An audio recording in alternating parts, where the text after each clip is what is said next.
بسم اللہ الرحمن الرحیم۔ السلام علیکم دوستو، وہ کون سی قوم تھی جس کے تقریباً 70,000 مرد و عورت اور بچوں کو بندر بنا دیا گیا، اور انہوں نے کون سا ایسا گناہ کیا جس کی سزا پر اللہ تعالیٰ نے ان کو بندر بنا دیا؟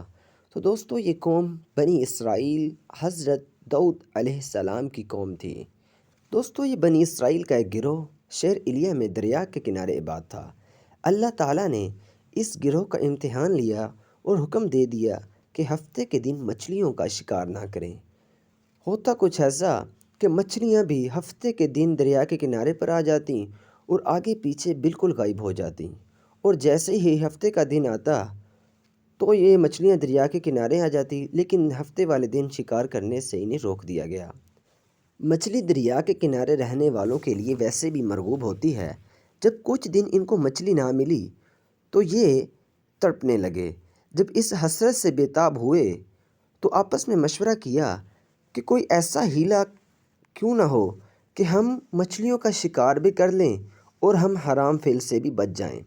فیصلہ یہ ہوا کہ جمعے کے دن شام کو دریا کے کنارے پر گڑھے کھود دیے جائیں اور نالیوں سے ان گڑھوں کو دریا میں ملا دیا جائے۔ چنانچہ دریا کا پانی ان گڑھوں میں بھر جاتا اور پانی کے ہمراہ مچھلیاں بھی ان میں آ جاتیں۔ جب مچھلیاں خوب بھر جاتیں تو ان نالیوں کو بند کر دیتے تاکہ مچھلیاں نکل نہ جائیں، اور اتوار کے دن ان مچھلیوں کو پکڑ لیتے اور فروخت کرتے اور خود بھی کھاتے اور کہتے کہ ہفتے کے دن شکار نہیں کیا ہم نے۔ ادھر اللہ تعالیٰ نے بھی ان کو مہلت دے دی تاکہ باز آ جائیں۔ حدیثوں میں آیا ہے کہ اس شہر کے لوگوں میں اس بدعملی کی بنا پر 3 گروہ ہو گئے تھے۔ ان میں سے تقریباً 12,000 نصیحت کرنے والے تھے، اور ایک جماعت ایسی تھی جو نصیحت کرنے والوں کو کہتی کہ تم ان کو نصیحت کیوں کرتے ہو، ان کو تو خدا خود سنبھال لے گا۔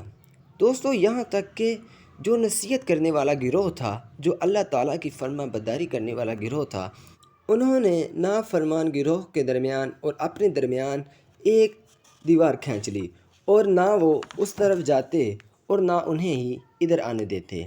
یہ تقریباً 70,000 افراد تھے جو اللہ تعالیٰ کی نافرمانی کرتے تھے۔ چونکہ اللہ تعالیٰ نے بھی ان کو مہلت دی ہوئی تھی، اس لیے یہ اس کام کو حلال سمجھنے لگے۔ کہتے ہیں کہ 40 یا 70 برس تک وہ اس نافرمانی پر قائم رہے، یہاں تک کہ حضرت داؤد علیہ السلام کی نبوت اور خلافت کا زمانہ آ پہنچا۔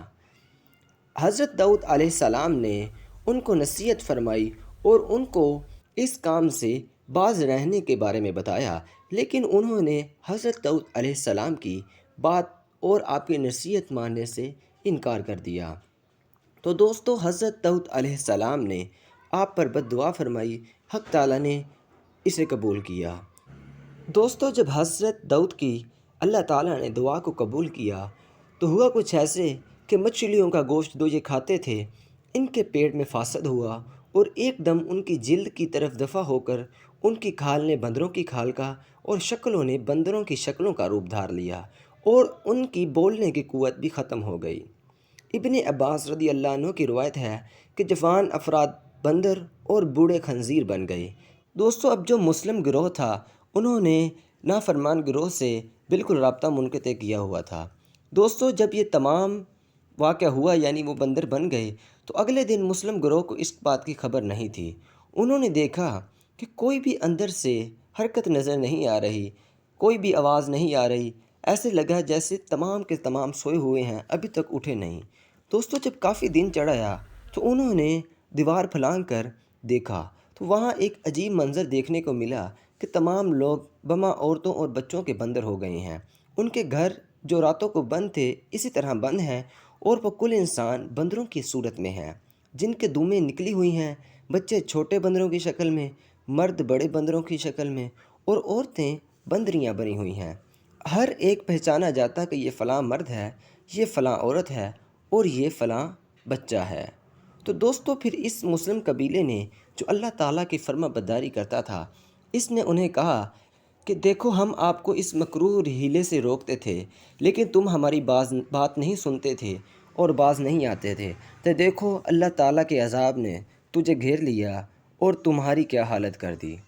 دوستو، یہ مسلسل 3 دن تک بندر بنے رہے اور اپنے ناک رگڑتے رگڑتے آخرکار یہ مر گئے اور یہ تمام کے تمام صفحہ ہستی سے مٹ گئے۔